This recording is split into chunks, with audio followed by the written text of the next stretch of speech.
श्री राघव चड्डा 14 minutes 14। Sir, आज मैं सिर्फ 2 करोड़ दिल्ली वासियों की ओर से नहीं बल्कि 135 करोड़ भारतवासियों की ओर से बोलने के लिए खड़ा हुआ हूं। सर, इससे ज़्यादा असंवैधानिक, गैर कानूनी कागज़ का टुकड़ा एक बिल के माध्यम से शायद ही आज से पहले कभी संसद भवन के भीतर लाया गया होगा। और अपना वक्तव्य शुरू करने से पहले मैं महाभारत के एक अंश का वर्णन करना चाहूँगा जिसे रामधारी सिंह दिनकर ने एक बहुत ही महत्वपूर्ण कविता में लिखकर बताया है, जिसमें भगवान श्री कृष्ण एक शांति दूत बनके पांडवों की ओर से हस्तिनापुर जाते हैं शांति का प्रस्ताव लेकर। कवि लिखते हैं, मैत्री की राह बताने को, सबको सुमार्ग पर लाने को, दुर्योधन को समझाने को, भीषण विध्वंस बचाने को, भगवान हस्तिनापुर आए, पांडव का संदेशा लाए। भगवान कहते हैं, दो न्याय अगर तो आधा दो, पर इसमें भी यदि बाधा हो तो दे दो केवल 5 ग्राम, रखो अपनी धरती तमाम, हम वहीं खुशी से खाएंगे, परिजन पर हंसी ना उड़ाएंगे। पर दुर्योधन वो भी दे ना सका, आशीष समाज की ले ना सका, उल्टा हरि को बांधने चला, जो असाध्य था उसे साधने चला, जब नाश मनुष्य पर छाता है, पहले विवेक मर जाता। सर, इसमें दिल्ली बिल का सार है। सर, हम न्याय की गुहार लगाने आपके सामने आए हैं, अपने हक मांगने आए हैं, अपने हक से ज्यादा मांगने नहीं आए। सर, मैं अपने वक्तव्य को 3 भाग में बांटता हूं। पहला कि यह बिल कैसे एक राजनीतिक धोखा है, पॉलिटिकल फ्रॉड है। दूसरा, यह कैसे एक संवैधानिक पाप है, कॉन्स्टिट्यूशनल सिन है। और तीसरा कि यह एडमिनिस्ट्रेटिव लॉकजैम यानी कि प्रशासनिक गतिरोध दिल्ली में कैसे पैदा कर देता है। सर, पहला राजनीतिक धोखा, यह कहानी है सर 1977 से लेकर 2015 की। लगभग 40 साल का लंबा संघर्ष भारतीय जनता पार्टी ने दिल्ली में पूर्ण राज्य का दर्जा स्थापित करने के लिए किया। 1977 में जब 3rd मेट्रोपॉलिटन काउंसिल दिल्ली में था, उसमें जनता पार्टी की सरकार थी। उन्होंने मता पास कर कहा कि दिल्ली को पूर्ण राज्य का दर्जा बनाएंगे। लगातार पूर्ण राज्य की दर्जे की मांग करते करते ये 1989 का लोकसभा का मैनिफेस्टो मैं बीजेपी का लाया हूं।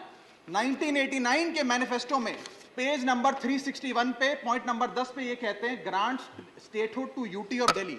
यानी कि 1989 से लेकर लगातार ये लोग दिल्ली को पूर्ण राज्य का दर्जा दिलाने की मांग करते रहे। यहां तक कि जब 1991 में कांग्रेस की सरकार ने दिल्ली में विधानसभा का गठन किया, उससे भी ना पर्याप्त मानते हुए लाल कृष्ण आडवाणी जी, मदन लाल खुराना जी सबने बयान दर्ज कराए कि यह भी दिल्ली के साथ न्याय नहीं है, दिल्ली को पूर्ण राज्य का दर्जा मिलना चाहिए और हम इसके लिए आंदोलन चलाएंगे। और लगातार इन लोगों ने संघर्ष किया, आंदोलन किया। सर, 1998, 1999 में फिर अपने मैनिफेस्टो में बीजेपी ने, ये 1999 का मैनिफेस्टो है, ये जारी कर कहा कि हम दिल्ली को पूर्ण राज्य का दर्जा देंगे। Page number 132 point number 31, we will give full statehood to Delhi. Sir, इन लोगों ने बड़ा आंदोलन चलाया, संघर्ष किया, सड़कों पे लाठियां खाई, न जाने क्या क्या किया दिल्ली को पूर्ण राज्य का दर्जा दिलाने के लिए।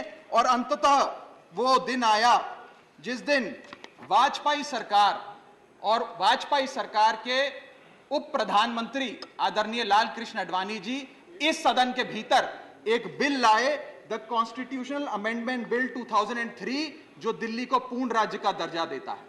यह बिल आडवाणी जी इस सदन के भीतर लाए और कहा कि दिल्ली को अधिकार देने की जरूरत है, दिल्ली को पूर्ण राज्य का दर्जा भाजपा दिलाएगी। यहां भी बात खत्म नहीं होती सर। इसके बाद 2013 के अपने मैनिफेस्टो में बीजेपी ने कहा हम पूर्ण राज्य का दर्जा देंगे। इनकी जून 2013 में नेशनल एग्जीक्यूटिव की मीटिंग हुई, उसमें मता पास कर कहा हम दिल्ली को पूर्ण राज्य का दर्जा देंगे।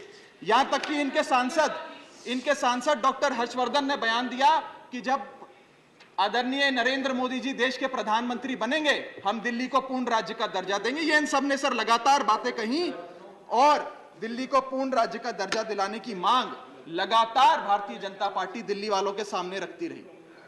सर, ये बिल सिर्फ संविधान का और लोकतंत्र का अपमान नहीं है, यह बिल लालकृष्ण आडवाणी जी का, अटल बिहारी वाजपेयी जी का, मदन लाल खुराना जी का, सुषमा स्वराज जी का, अरुण जेटली जी का, सबका अपमान करने का और उनके 40 साल के संघर्ष को मिट्टी में मिलाने का काम करता है। सर, मैं माननीय गृह मंत्री जी का बयान लोकसभा में सुन रहा था। उन्होंने कहा कि नेहरू जी ने, पंडित नेहरू ने यह बात रखी थी कि दिल्ली को पूर्ण राज्य का दर्जा नहीं मिलना चाहिए। मैं माननीय गृह मंत्री जी से कहना चाहता हूं, नेहरूवादी मत बनिए, आडवाणीवादी बनिए, वाजपेयीवादी बनिए और दिल्ली को पूर्ण राज्य का दर्जा देने का आज आपके पास ऐतिहासिक मौका है। दिल्ली को पूर्ण राज्य का दर्जा दीजिए। सर, इस बिल को लाने का असल कारण क्या है? यह बिल क्यों लाया गया है? पिछले 25 साल में दिल्ली में 6 बार विधानसभा के चुनाव हुए। 6 के 6 चुनाव भारतीय जनता पार्टी बुरी तरीके से हारी।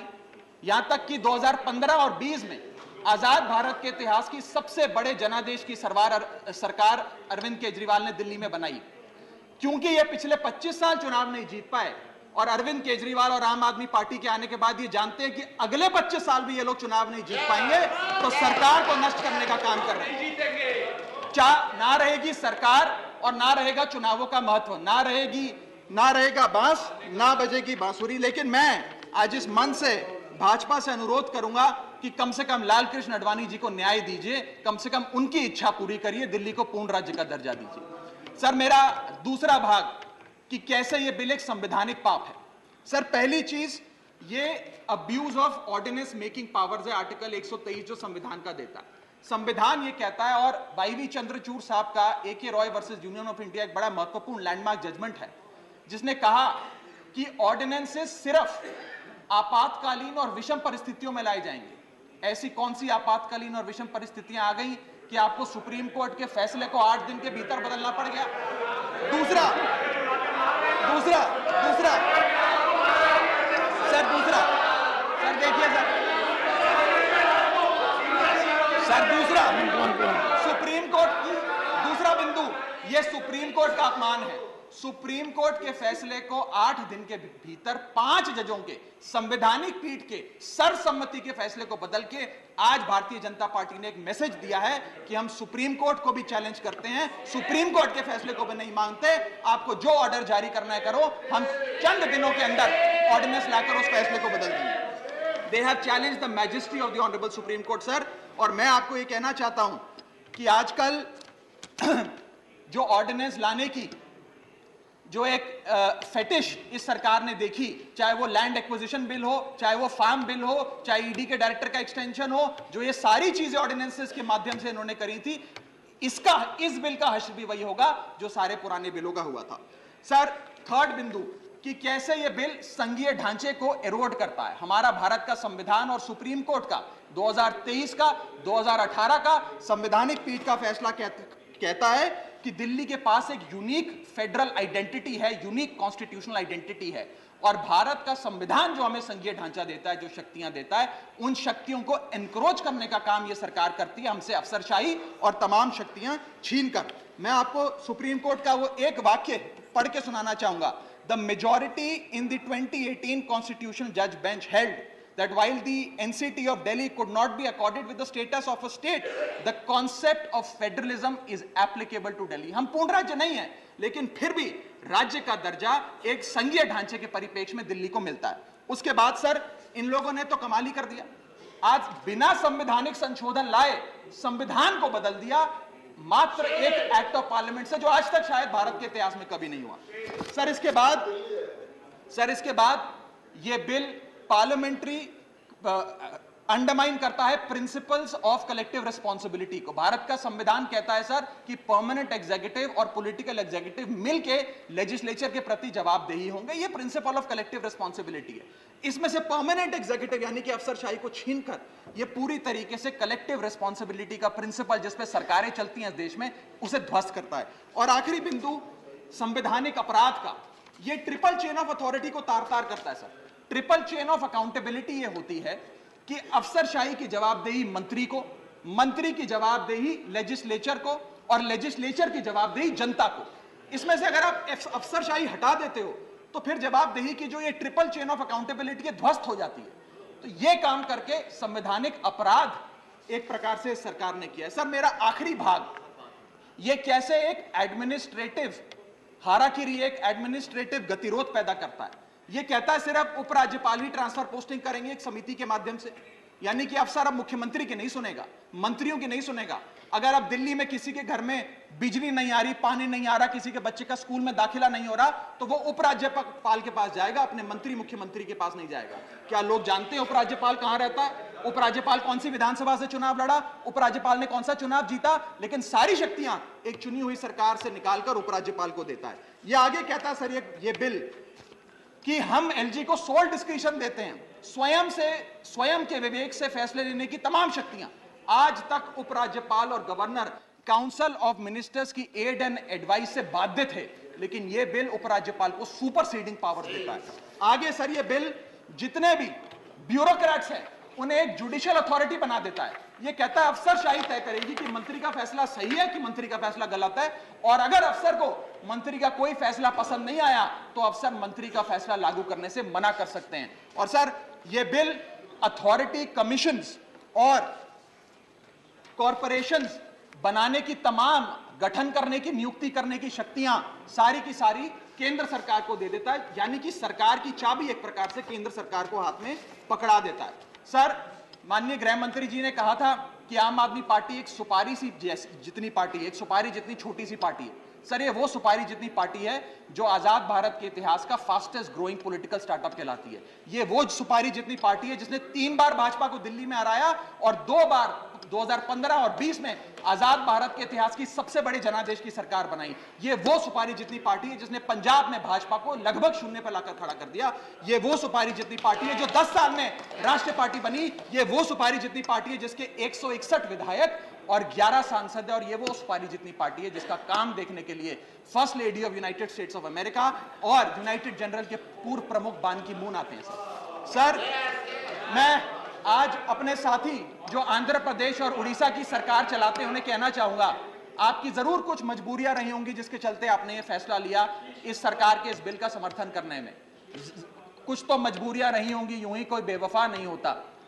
लेकिन मैं आपको कहना चाहता हूं कि आग जब लगेगी तो बहुत दूर तक जाएगी। राहत इंदौरी साहब का एक बड़ा महत्वपूर्ण शेर है, अगर खिलाफ है होने दो, जान थोड़ी है, ये सब धुआं है, आसमान थोड़ी है, लगेगी आग तो आएंगे कई घर जद में, यहां सिर्फ हमारा मकान थोड़ी है। लेकिन जब आपके घर में आग लगेगी आम आदमी पार्टी आपके साथ खड़ी होगी, मैं आपको विश्वास दिलाता हूं। और सर मैंने अपनी बात शुरू करी थी महाभारत के एक अंश से, मैं समाप्त भी महाभारत के एक अंश से करूंगा। सर बीच कुरुक्षेत्र के मैदान में जब युद्ध प्रारंभ होने वाला था तो युधिष्ठिर ने शंखनाद करने से पहले एक घोषणा करी और कहा कि यह धर्म की लड़ाई है। मेरी सेना में खड़े मेरे पीछे जितने योद्धा हैं, अगर उन्हें लगता है कि धर्म मेरे साथ नहीं कौरवों के साथ है तो मेरी सेना छोड़कर सामने वाली मेरी दुश्मन की सेना में जाकर खड़े हो जाएं, उनकी ओर से युद्ध करें।